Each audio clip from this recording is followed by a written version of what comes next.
मिले या ना मिले ये तो किस्मत की बात है, हम कोशिश ही ना करें ये तो गलत बात है।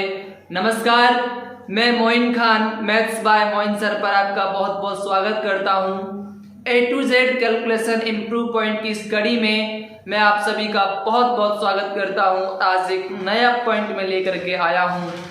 ये पॉइंट कुछ इस तरह से होगा, आपके माइंड की स्किल्स पावर को मजबूत करेगा। आपके दैनिक जीवन में जहां पर भी आप मैथ करोगे, मैथ के दैनिक जीवन में बहुत बार काम आएगा ये पॉइंट। इस पॉइंट की मैं बात करूं, आपको पीछे दिख भी रहा होगा घातांक नियम। दोस्तों, इस वीडियो के अलावा आपको किसी बुक की पढ़ने की जरूरत नहीं, किसी वीडियो को देखने की जरूरत नहीं। घातांक के जितने भी नियम हैं विद एग्जाम्पल्स मैं आपको सभी सॉल्व करवा दूंगा। तो इस घातांक नियम का मैं पहला पॉइंट लेकर के आ रहा हूं। पहला पॉइंट क्या होगा, उससे पहले जो ये घातांक जो वर्ड है इसकी डेफिनेशन में दे देता हूं। दोस्तों, जब भी किसी संख्या की घात होगी तो उस संख्या का आधार भी होगा ही होगा।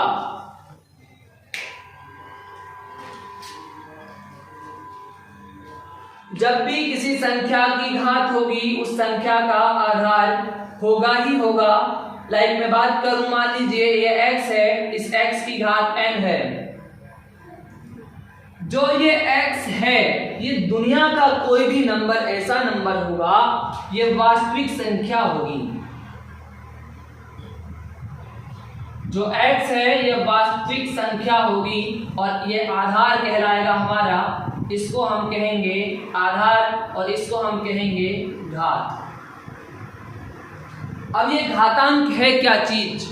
घातांक वो चीज है किसी वास्तविक संख्या को, दोस्तों मैंने कहा ये एक वास्तविक संख्या है,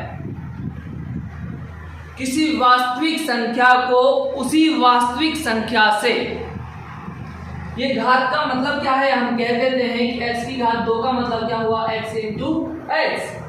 तो x क्या है, x वास्तविक संख्या है और एक x को हमने x के साथ ही तो गुणा किया था। तो समझना, किसी वास्तविक संख्या को वास्तविक संख्या के साथ जितनी बार गुणा किया जाता है वह उस संख्या की घात कहलाती है। आप घात की डेफिनेशन समझ गए होंगे। मैं पहले पॉइंट पर अब आता हूं। घात के रूल्स हमारे हैं, कुछ 5 या 6 रूल बनते हैं घात के जाकर के, वो ध्यान दीजिएगा। हमारा पहला रूल कहता है, वो गुणनफल पर आधारित रूल है कि गुणनफल पर आधारित रूल है किस तरह से कि जब आधार समान हो, जब आधार समान हो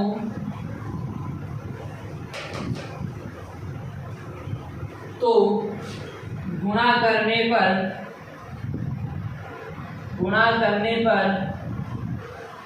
घातें जुड़ जाती हैं। पहला पॉइंट गुणनफल पर आधारित था कि कहा कि जब आधार समान हो तो गुणा करने पर घातें जुड़ जाती हैं। फॉर एग्जाम्पल मैं बात करूं, मान लीजिए ये हमारे पास में 2 है, ये भी हमारे पास में 2 है, आधार समान है और घात कुछ भी नहीं है तो एक घात है। आधार समान और गुणा हो रहा है तो हम दोस्तों सीधा सीधा कह देंगे कि 2 की घात 2। जब भी आधार समान होगा तो गुणा करने पर घातें जुड़ जाएंगी।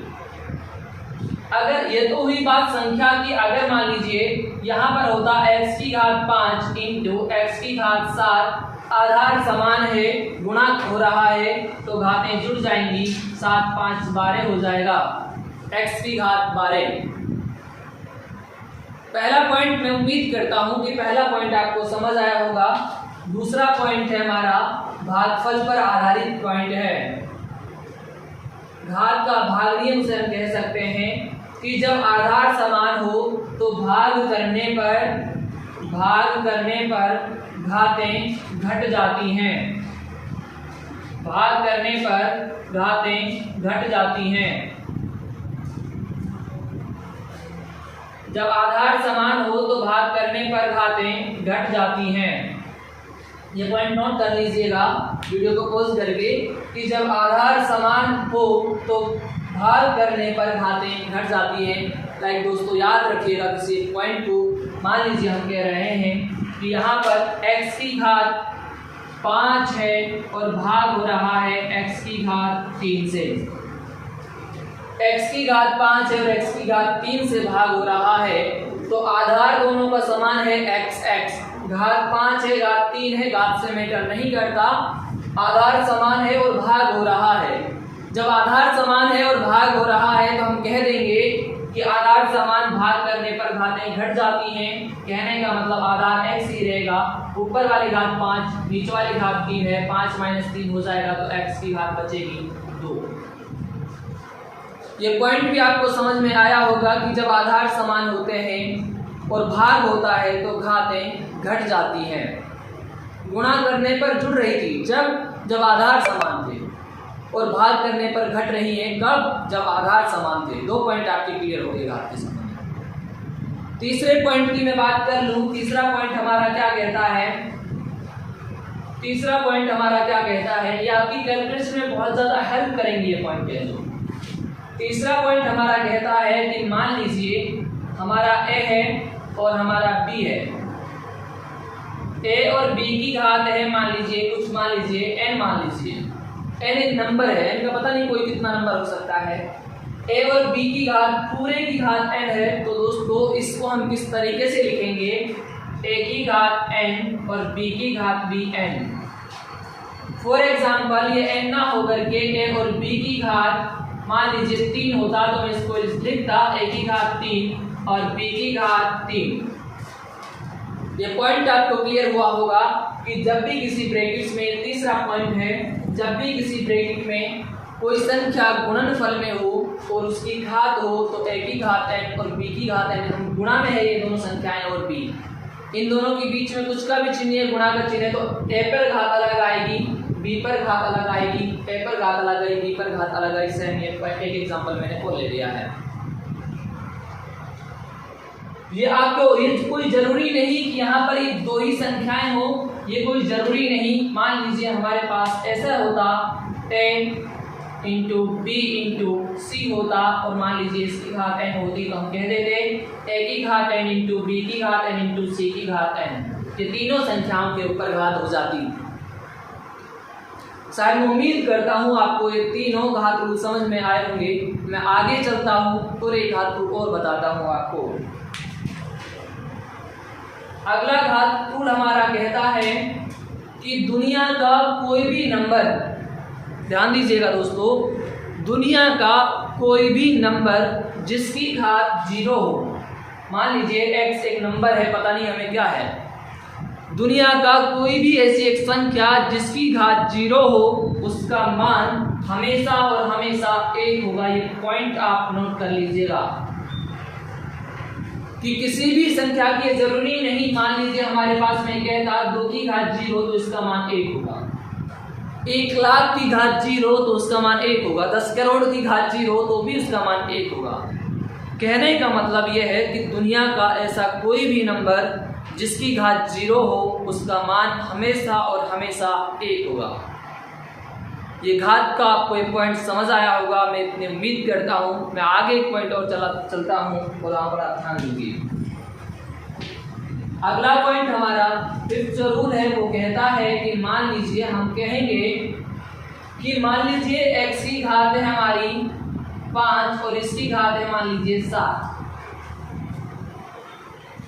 तो दोस्तों एक चीज ध्यान रखना, ये घात के ऊपर घात है, ये घात के ऊपर घात है, अर्थात मैं कह सकता हूं जब भी घात के ऊपर घात होंगी, आप नोट कर सकते हैं, मैं बोल रहा हूं कि जब भी किसी घात के ऊपर घात होंगी तो वो घात आपस में गुणा हो जाएंगी। कहने का मतलब ये है x की घात 5 थी और घात के ऊपर घात थी, तो दोनों घात आपस में गुणा हो गई, 5 × 7 = 35, तो x की घात हो गई 35। यहाँ तक का पॉइंट आपको क्लियर होगा। मैं और कह दूं, मान लीजिए इसी पॉइंट पर और बात कर लूं तो ध्यान देना, 2 की घात 5, इसकी भी घात मान लीजिए 2 है, तो हम कह सकते हैं कि 2 की घात 5 × 2 होगी, अर्थात हम कह दें कि 2 की घात 10 होगी कंप्लीटली। और दोस्तों एक पॉइंट और ध्यान रखना, आप इस पॉइंट पर आधारित एक बात कर लूं, हमने सबसे पहला रूल पढ़ा कि √2 गुणा √2 होता है और इसका मान बराबर 2 होता है। ऐसा क्यों होता है सर? तो दोस्तों आप एक चीज ध्यान रखना कि जब भी किसी संख्या पर √ होगा उस संख्या पर 1/2 घात होगी।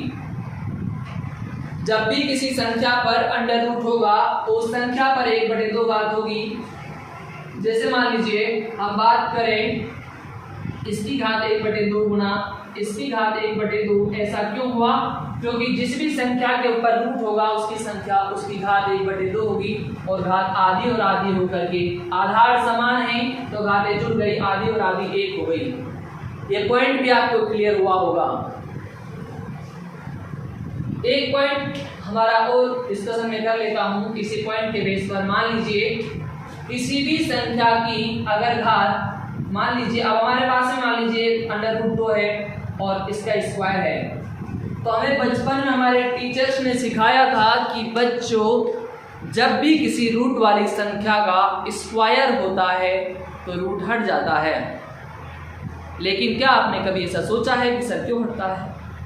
आज उसका एक सिंपल सा एक रीजन हो जाएगा हमारे पास। आप कहोगे कि सर 2 के ऊपर रूट का मतलब है 1/2 और इसकी घात कितनी है सर 2। तो घात के ऊपर घात है, ठीक है, घात के ऊपर घात है सर 1/2 गुणा 2। जब घात के ऊपर घात होती है तो आपस में क्या हो जाती है? गुणा, और 2 से 2 कट गया, बचा 2 की घात 1 अर्थात 2 की घात 1 को 2 भी लिख देते हैं। ये रीजन था कि जब भी किसी रूट वाली संख्या का स्क्वायर किया जाएगा या वर्ग किया जाएगा तो रूट हट जाता है। इसका बेस्ट रीजन आपको मिल चुका है। एक पॉइंट और नोट कीजिएगा, घात से संबंधित पॉइंट नोट कीजिएगा। अभी तक कहोगे कि ठीक है सर जब आधार समान है और गुणा कर रहे हैं तो घातें जुड़ रही हैं, और लेकिन मान लीजिए जब घात समान हो जाएंगी, जैसे 2 की घात m इंटू 5 की घात भी m है, लाइक घात दोनों की समान है, तो ये चीज ध्यान रखना आधार आपस में गुणा हो जाएंगे, 5 दूनी 10 और घात सेम बनी रहेगी। इसी पॉइंट को मैं दोबारा से बता देता हूँ। 2 की घात 2 इंटू 3 की घात 2, घात दोनों की समान है तो घात एज इट इज 3 दूनी 6। ये इस तरह से पॉइंट हमारा बन करके आ जाएगा। जब घात समान होंगी तो आधार आपस में गुणा हो जाएंगे। शायद मैं उम्मीद करता हूँ कि यहाँ तक का पॉइंट आपको बहुत अच्छे से समझ में आए होंगे। घातांक रूल आपने कभी इस तरह से नहीं पढ़े होंगे, और अगर आपको घातांक रूल पसंद आए हो तो आप प्लीज़ लाइक एंड सब्सक्राइब कीजिए। और एक पॉइंट घात के ऊपर जो कभी आपने सुना ही ना होगा वो पॉइंट और देख लीजिए। अगर मान लीजिए एक पॉइंट की मैं बात करूँ, अगर मान लीजिए किसी भी संख्या की घात n b के बराबर है, अगर किसी भी संख्या की घात n b के बराबर है तो आप याद रखिएगा हमसे a का मान यहाँ से पूछा जाए तो हम कह देंगे कि a की घात 1/b होगी। a का मान ये होगा दोस्तों, ये चीज आप याद रखिएगा। इसको घात का व्युत्क्रम नियम बोलते हैं। हमने क्या कहा कि मान लीजिए अगर a की घात n है, अगर a की घात n b के बराबर है तो a का जो मान होगा वो 1/b होगा। एक एग्जाम्पल्स इस तरह से आप लेंगे और घातांक को सोल्व करने की अगर कोशिश करेंगे तो आप डेफिनेट घात को सोल्व कर पाएंगे। जितने भी घातांक रूल थे वो आपके सारे मैंने कवर करवाए हैं। ये आप घातांक रूल रीड कीजिएगा और लिखिएगा। वैसे तो बहुत सिंपल है, अगर आपने ध्यान दिया होगा तो आप मेरी क्लासेस में ही पढ़ चुके होंगे। अगर आपको ये सेशन पसंद आया है और आप इसी प्रकार के और सेशन चाहते हो तो please like, subscribe and share ज़रूर कीजिएगा, और जिससे मेरा उत्साहवर्धन होता रहे। इसी प्रकार के मैं टॉपिक्स के साथ आपके साथ रोज़ हाजिर हुआ करूं। और भी मैथमेटिक्स के चटपटे टॉपिक्स में आपको लाऊंगा। आप देखते रहिएगा, आप बने रहिएगा। 10 या 20 दिन की और क्लासेस होंगी जिसमें आपकी मैथ्स की कैलकुलेशन पावर को धरती से लेकर आसमान तक पहुँचा दिया जाएगा। मैथ्स बाय मोइन सर पर ये सारी सुविधाएँ आपको उपलब्ध मिलेंगी। धन्यवाद।